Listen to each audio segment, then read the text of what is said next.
अस्सलाम वालेकुम रहमतुल्लाहि वबरकातुहू। दोस्तों, एक हिंदू बहन ने इस्लाम के बारे में, दीन के बारे में और मुसलमान के बारे में कितनी अच्छी इंटरेस्टिंग बात कही है। ये आखिरी तक सुनिए, वीडियो को देखिए। किसी न किसी तरह से मोमिन हो जाएगा। याद रखिए, आप मुसलमानों की भीड़ में शामिल हो या ना हो, लेकिन अगर आपका अकीदा यहां है तो जन्नत आपको भी मिलेगी। नहीं, वैसे तो कोई नहीं जानता है, मौलाना साहब भी नहीं बता सकते जन्नत किसे किसे मिलेगी, वो तय वही करेगा, वो जो रोजे महशर होगा। पैगंबर साहब की जिंदगी की 3 बातें बड़ी खूबसूरत हैं और बड़ी कीमती हैं, जिसे पूरी दुनिया, जिससे मुझे लगता है मुतासिर होती है। उसमें पहली मैंने कह दिया कि ईश्वर में अगाध निष्ठा, ईश्वर के अतिरिक्त कुछ भी नहीं है। ये पहली बात है जो उनके कैरेक्टर से हमने सीखी है और पूरी दुनिया को सीखना चाहिए, सीखती है। मैं कई बार कहता हूं कि भारत में जिस देवता की हम अब पूजा करते हैं, दरअसल वो इस्लामिक गॉड है। उस ईश्वर को भी कहीं ना कहीं से हमने इस्लाम से सीखा है। वो गॉड वैदिक नहीं है, अभी कुछ अलग है। हम मूर्तियां बना के रखते हैं, बात अलग है, बताना जरूर। लेकिन वो मूर्तियां कुछ ऐसे से हजी कहता है, यहां तो हर घर में एक काबा होता है।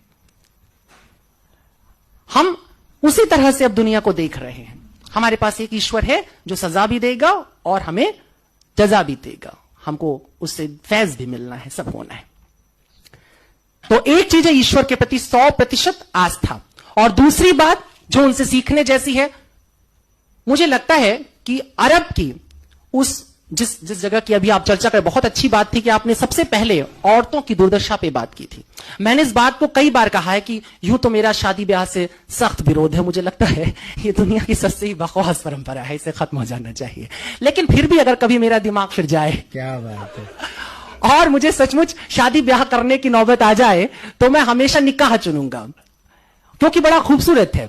हिंदू क्या बड़ा झमेला है, वो एक साथ घुमा देते हैं आंख के चारों तरफ, 7 जन्म के लिए एक आदमी के साथ आपको बांध देते हैं। बड़ी मुसीबत है, छूट नहीं सकते। जहन्नुम हो जाए जिंदगी, लेकिन रहना वही है तुमको। ईसाई लोग भी हाथ पकड़ कहते हैं टिल डेथ, मरने तक हम साथ साथ रहेंगे। देखो, ये सुनने में बड़ा अच्छा लगता है, जीने बड़ा मुश्किल है। कई बार एकदम से मन बदल जाता है। उदय जी एकदम चाव से सुन रहे हैं इस बात को। लेकिन ऐसा है, पर इस्लाम बड़ा क्लियर है, और उसके क्लियर होने की वजह थी, बहुत जरूरी था, क्योंकि औरतों की स्थिति बहुत खराब थी। तो सबसे पहले औरतों के हक में जो बात होती है, वो हमको 1450 साल की रवायत के, आज के समय से मत सोचो, उस जमाने के मॉडर्निज्म पे जाओ, उस जमाने के मॉडर्न थॉट के ऊपर जाओ कि किस तरीके से पैगंबर साहब ने औरतों को उनका हक दिया और कहा कि नहीं, शादी होगी तो औरत तय करेगी। तय करेगी माने वो कबूल है बोलेगी तो कबूल, नहीं बोलेगी तो नहीं। सही बात है। और अगर कबूल है, वो कहती है, तो ये भी वो तय करेगी कि ये कितनी इंश्योर्ड होने वाली है शादी। वो मेहर की जो रकम, अभी तो सुनते कई जगहों पे 750 रुपए में निपट जाता है, और वो भी पहले ही दिन माफ करा लिया जाता है। देखो, ये सब चलता रहता है ना, इसीलिए हमें मजबूरी में बात करना पड़ रहा है। किरदार रसूल अल्लाह, उन्होंने चाहा कि औरत अपने हक को तय करे, वो कहे कि मेरे को इतना इंश्योर करो कि यदि कल तुम्हारा मन फिर जाएगा, कल तुम किसी और औरत पर तुम्हारी लालसा जाग जाएगी और तुम मुझे छोड़ करके जाओगे, तो कम से कम मेरे जीवन के लिए, मेरे सुकून के लिए इतनी व्यवस्था रहनी चाहिए। ये नियम आता है, और ये बहुत बड़ी बात थी। आज जिसकी हम बात करते हैं, शादी ब्याह में कोर्ट जैसे बातें करता है कि नहीं भाई, औरत को उसका हिस्सेदारी दे दो, ये कर दो, वो कर, ये 1450 साल पहले सोचा जा रहा है। उस जगह जहां पे बेटी को पैदा होते ही जमीन में दफन कर दिया जा रहा है, जहां दामाद बनाना वो एक तरह से गाली की तरह हो जाता था। ये हालत जहां पर थी, जहां तमाम खूबसूरत लड़कियां लौंडियों की तरह रख ली जाती थी, उठा ली जाती थी एक जगह, और वहां पर यह नियम आता है। बर्नार्ड शॉ की आपने बात की, बर्नार्ड शॉ ने 2 लाइनें कही थी, एक लाइन आपने कहा था, मैं दूसरी लाइन के साथ बोलूं। उन्होंने कहा था कि इस्लाम दुनिया का सबसे खूबसूरत मजहब है और मुसलमान बदतरीन, सबसे बुरे लोग हैं। ये सुनने में कितना भी खराब लगे, लेकिन ये मजबूरी होती है।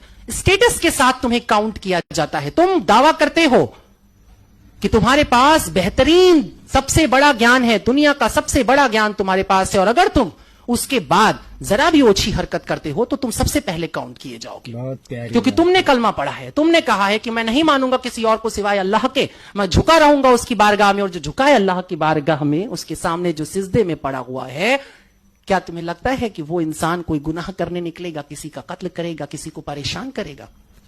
ऐसा नहीं हो सकता। मगर तेरा दिल तो है सनम आशना, तुझे क्या मिलेगा नमाज में? सिजदे में सिर झुके तो कुछ नहीं है। दुष्यंत कुमार की पंक्ति, ये सारा जिस्म झुककर बोझ से दोहरा हुआ होगा, मैं सिजदे में नहीं था आपको धोखा हुआ होगा।